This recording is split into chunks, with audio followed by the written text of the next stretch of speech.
Oh yeah, do the one that coming, but I'm going to do all of them. She's receiving your guest graciously.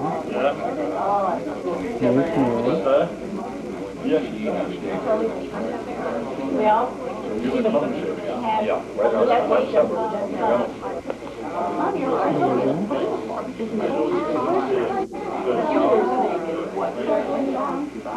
Oh, spin to the right and see. the head of the cake.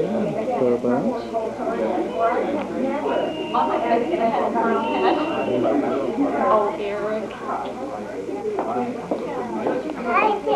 Hi, son. Not just about us. I'm going from here. Oh, okay. Jesus. If you want to take over, you can. No. This is my movie. Daddy, what about me? This is great. Tell me where to go, okay? First,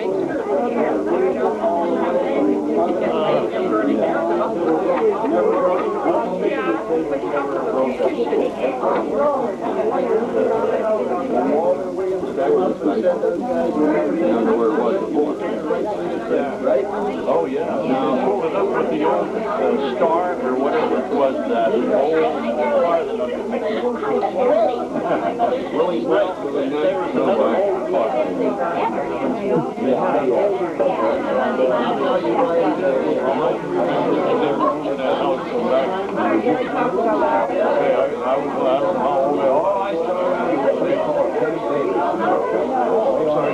This is Larry's way. Oh my God, careful.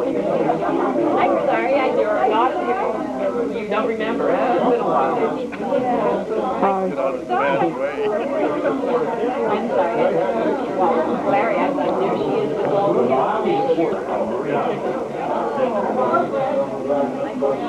Some spinach, chicken, beautiful sandwiches, cornucopia bread that Michael helped share, with chocolate fondue, which my wife is admiring.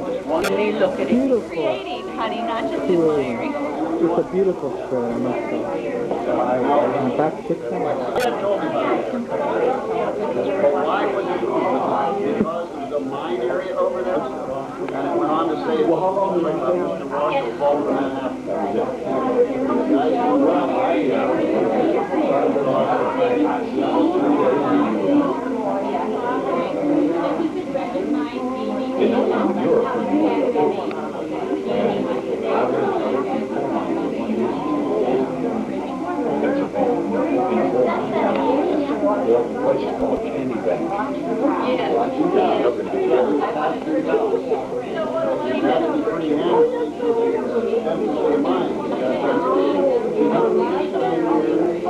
Remember the little boy?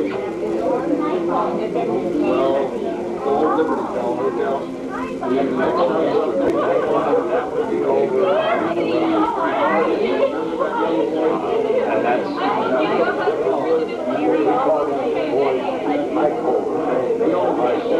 we were all called Lee.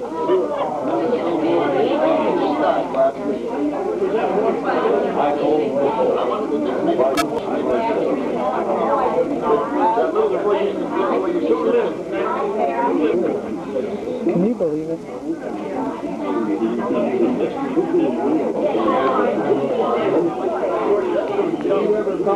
Gene, I got.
Did you pull those calling cards?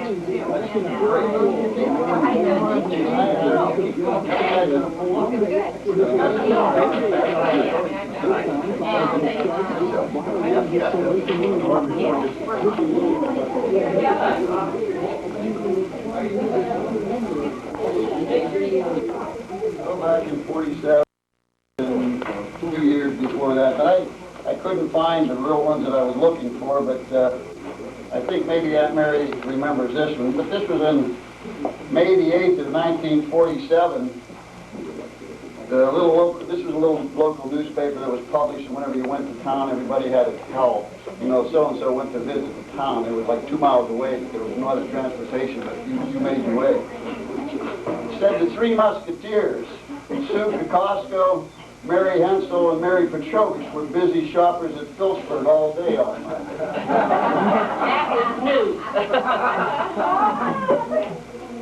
On February the 12th, 1948, this was a clipping in a paper that said, a surprise party was held in honor of Mr. and Mrs. Adam Petrovich in honor of their 25th wedding anniversary.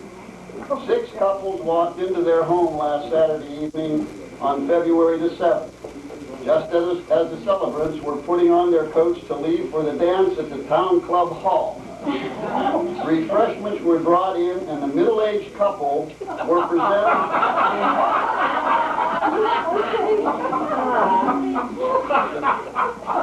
The middle-aged couple were presented with a beautiful silver platter.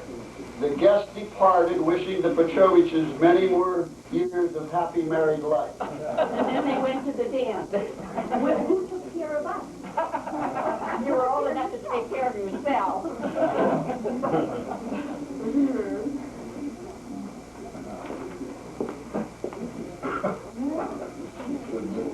Raimi News on October the 30th, 1957. Mrs. Mary Petrovich, cook for the Raimi school cafeteria, became quite ill Monday morning. She reported for work and was halfway through with the preparations for lunch when she had to be escorted home. Drunken again. And Aunt Mary, I don't know whether, I don't mean to make it wrong here, but this was, I found the old administrator's notice back in June the 5th, 1924. Just watch what you're reading.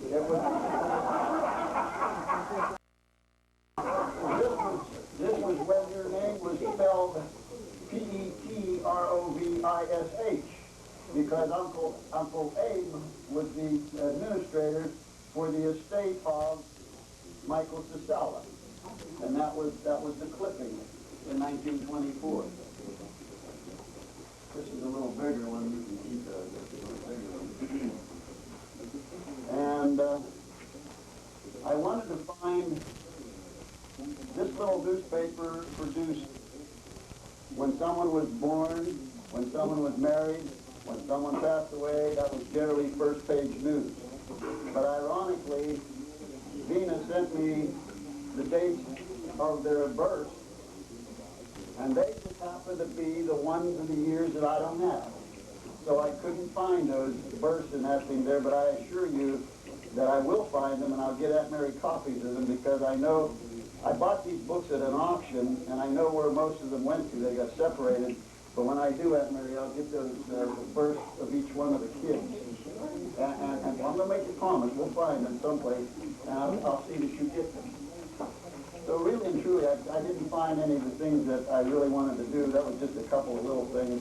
For what it was worth, in 1947, an ad in that local paper said that L Self-Service, which, by the way, they delivered to the house. L Self-Service was putting stuff together, and chuck roast was 38 cents a pound, rib roast was 39 cents a pound, brown steak was 43 cents a pound, hamburger 39 cents, salt 24 cents, lettuce 14 cents. Kind of unique in what the price of things were. Bread 5 cents. I don't know whether that ain't 5 cents under. course, all the other stuff pertained to anybody here, but this was a case of where there was a heavy loss in Ramey when the theater burned down in 1924. And went on to say, here again for the people that realized what Ramey was, according to the reports, Martin Balian, which is spelled Balian, Martin Balin's loss is about $5,000 and he carried $2,000 of insurance. He is probably the heaviest loser. The Hensel $2,000 with $1,500 insurance on both house and furnishings. Charles Copenhaver's loss is $2,000 with about $1,000 insurance, and Thomas Bricklemeyer lost is $1,000, but had that amount in insurance. John Balin was covered by $500 insurance. Now that was a case of. I bet his loss was about $250. When was that? 1924. I was only a year old. I had nothing to do with it.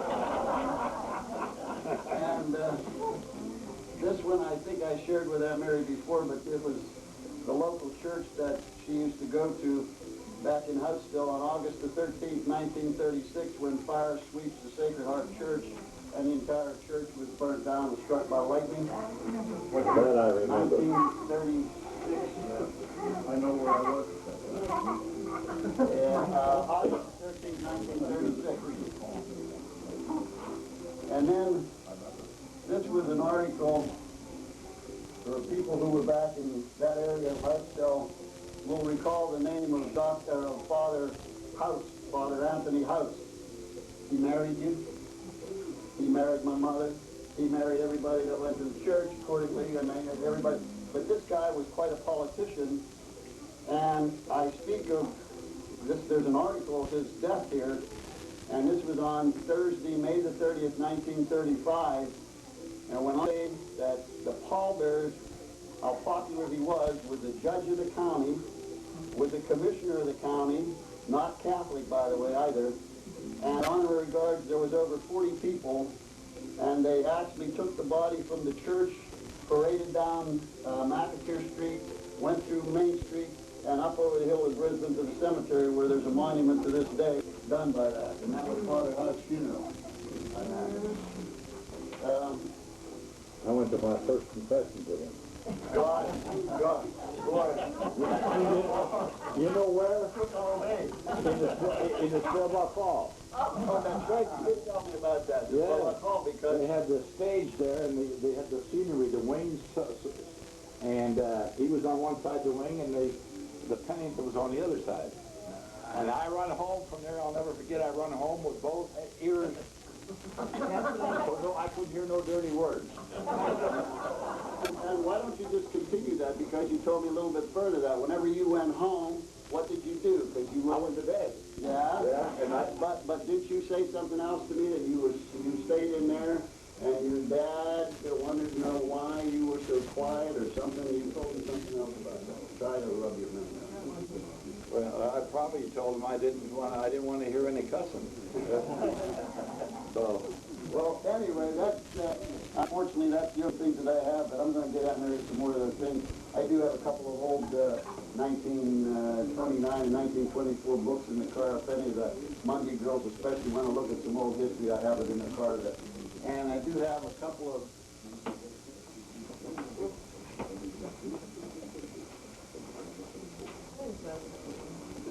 old pictures that Aunt Mary. Well, it's all a reunion of the 50th anniversary of the Petroviches on the hill. They're all in here. I'd like Evie to see that. They're all in here, your mom and my mom. My mom's sitting on the fence with, she was in the wedding party. Helen? Helen, yeah, that's her on that thing there. And, I want to show you a picture here. Now this guy right here, buddy, that used to be, that horse's name was Harry. Jack would remember it well. And that horse, I'll tell you a little story. Kind of not maybe the best, but if I miss it, maybe every. Mr. Petrovich, which was my grandfather, my dad and mom used to tell a story about how Harry used to bring Mr. Petrovich home from the town club. with the horse and wagon. And Harry was trained to know how to come right to the house. So as you went up to the Petrovich homestead, there was like a dead-end street, but the barn was on the end. So Harry brings Mr. Petrovich home this day, and he turns around to leave Mr. off, because the routine is Harry goes in the barn by himself. But you got to remember that Harry's still hooked to the wagon. My grandfather was a little bit more peppered than under normal circumstances. So when he got out of the wagon, or fell out of the wagon, the horse made a double and upset the wagon, but supposedly drugged as much as he could with the reins and everything else. Either broke the hitch, but the horse went in by himself because Mr. Petrovich ultimately got H from Mrs. Petrovich because the man came home drunk and the horse was ignored. And I don't know, do you remember any information? But that's the way I was told. Jack, do you remember any more about it? I don't remember anything, but you said he came home drunk again. Well, you know, there's nothing wrong with that, because I can attest that all the digging and all the looking that I get into from the old timers, and back in those days, they were very, very hard coal mining people, but they done everything hard. They worked hard, they drank hard, and they had fun hard times. So consequently, I don't have anything wrong with them being drinking, but that was the routine. And let's see, so we showed him the horse, and we'll show you a picture of Aunt Mary here. This will be Grandma. Here's your grandma. See this lady right here? Great-grandma. Great-grandma. Okay, that's you right there, because there's a whole Petrovich clan. Right?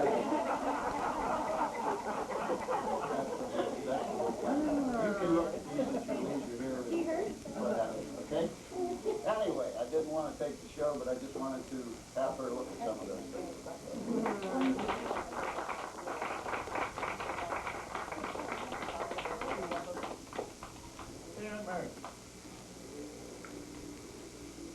You remember, and I don't know what year it was, when you had the Model A, and you and Uncle Abe, Mom, I was in the car, and we were going down the cliff out of Phillipsburg. We were going down that long hill, and the wheel came off. I was going to tell you, the wheel came off. Yeah, and all you could see up from this Model A Ford, this goddamn field, across this road, the hell of a bit. And Dad fixed it there. Yeah, can you, what year was that, or when was it? I don't know how old I was. I remember, but I don't know. That was Monday's had to whip it. Willie's night. Was it Willie's or Willie's night? Three-door. Uncle Mickey's that Harry. Three-door Willie's night. 1925. That was the Model A. Willie, W-I-L-L-Y. I can't remember too much, but I do remember we were going down the cliff on that long hill, and here goes the wheel. Somebody's passing us. Yeah, but it was down that steep hill. I mean, it was going 50 miles an hour. The car was only doing 20. I'm going to say one other thing, and I hope she doesn't get mad at me. But about a week ago, I had an hour's talk with her on the telephone. We talk pretty often. And so she told me this story, so I'm going to share it with you, and I know that she isn't going to get mad at me. Aunt Mary drove a car, but she never knew how to back it up. So whenever my Aunt Ann Palsher got married up at the farmhouse, you visualize, here's the town over here where Aunt Mary lives, and you go across town and up a steep hill past Holy Trinity Church, pretty real steep hill, and then you went out to the farmhouse. Well, the wedding took place in the farmhouse, and she is going to be taking my mother, who is the sister-in-law to Ann Palsher. She's taking her up to the wedding. Well, as she starts up the Holy Trinity Church hill, which I said, it's steep, and remember, this is 1925, because that's when they got married, so in 1925, she's the chauffeur taking my mom up to, who ultimately ends up marrying, the sister of the lady that's there now. But she tells me that she couldn't do it because there wasn't enough gas in the car. And it was my understanding that That's to go up over the To hill. go up the hill, the gas was back to the wrong side. So you gotta remember, she never turned the car around. But somehow or another, she got the car down and got it turned around. She didn't tell me exactly how, because she didn't remember, but that's neither here nor there. She's excused. But she got the car and backed up the hill. And I said to her, Aunt Mary, there's another little fast one, because she was also going across that flat one time and she got a flat tire. And her brother worked at Bacary. Her brother worked at Bacary, but you got to remember, on this flat, we'll say that's here, and we'll say Bacary is 3 miles over here. Well, she got a flat tire, had no idea how to change it. And I had cake and food in my car. And you came for a ride. She had these two sister-in-laws, well, my mother and Kate, right? And cake. And she took them. One time me and Kate got in the car with me. The last time.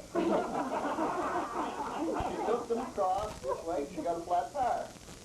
And everybody beeping the horn at her because she got a flat tire, but she totally ignored those beeps because nothing she could do about it anyhow. So she proceeded to go all the way around through Gator, through Janesville, and up to Becaria. And when her brother met her up at the garage, you want to know, what the hell are you doing with that tire? Everything was ruined for her. So I said to her, how long did you drive a car? And she said, as long as we had a car. But she never had a driver's license, and at that time, she told me, all you had to do was send $1 to the state. And she never did it. So she never did have a license. And one time they had me driving up the day, and I was doing the mother. And I wanted some sour cream for supper. So I thought, well, I'll take the car out and go up and get, and here the 9 was on the strike. And pretty soon the cop slowed me down.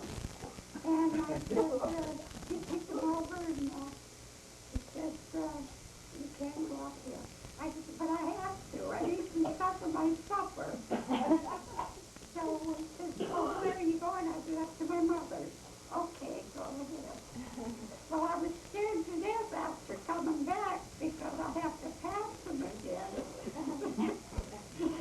So there was another little road, but you never drove a car there between the two houses. I got up on that other hill and got back up on the other road. I missed that road. And I still don't have a license. And there's one more, and again, she won't get mad at me, but this is cute. She said that she and my mother, the 3 Musketeers that I read to you, they always went someplace. Before I tell you that one, Mary Hensel had decided to take the car one day for a ride, and the way I understand this story was, I was a baby in a bathtub. I wasn't with them then. Oh, okay, she wasn't. I'll tell you this one. I don't know why she wasn't. Must have been something more important. But anyway, my mother, God bless her, the horn tooted, and it was Mary Hensel, and she wanted to take her for a ride. So the baby was left in a bathtub, and they went for a ride and come back. When my dad found out about it, I mean, he was furious to no end, but I survived. I didn't drown. You tell somebody that today. So let's go to the story. Let's go to the story about Aunt Mary and the 3 Musketeers, Mary Hensel, my mother, and her. Mary Hensel took the car, unbeknown to her husband, Daisy Hensel, to Altoona.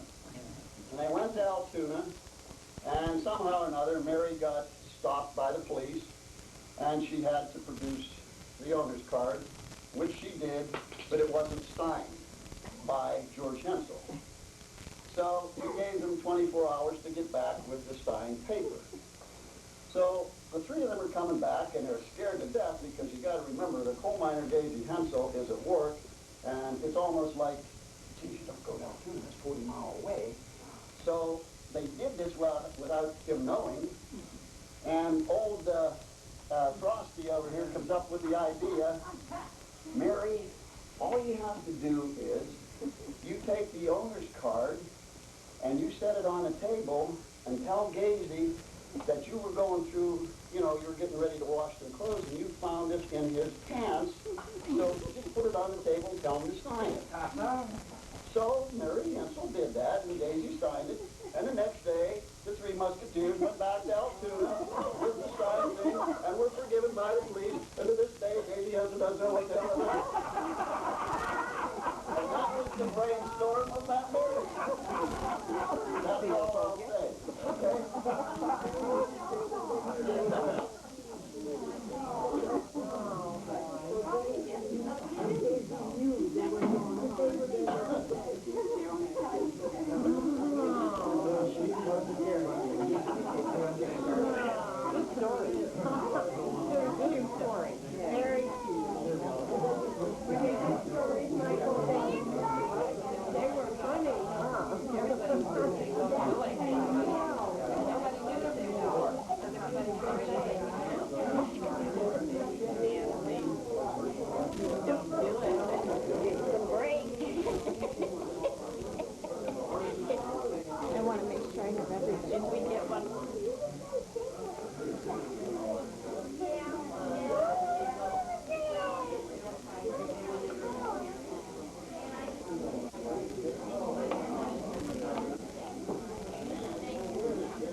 Happy birthday to you.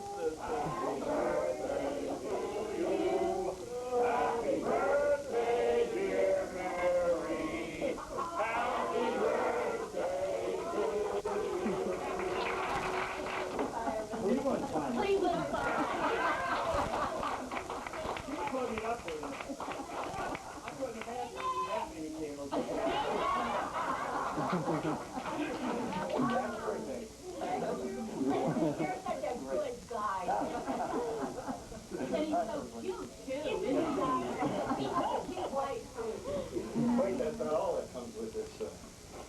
Where's the music? About 6 years or 7 years. Yeah. He's what? Oh, is he really? Sweet. Avid fisherman. Right? Yeah. Right. Very nice. Okay, folks. Thank you very much.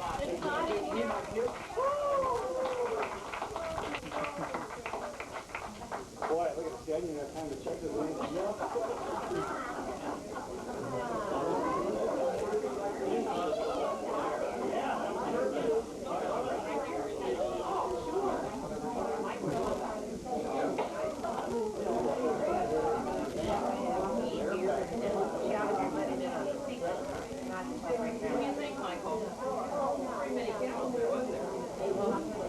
You're going to get a corner piece of the icing. With the wax, where the wax drips.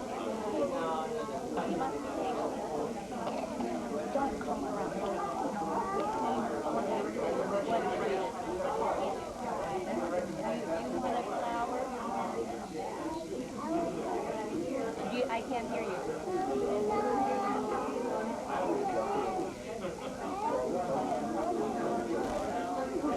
Mama.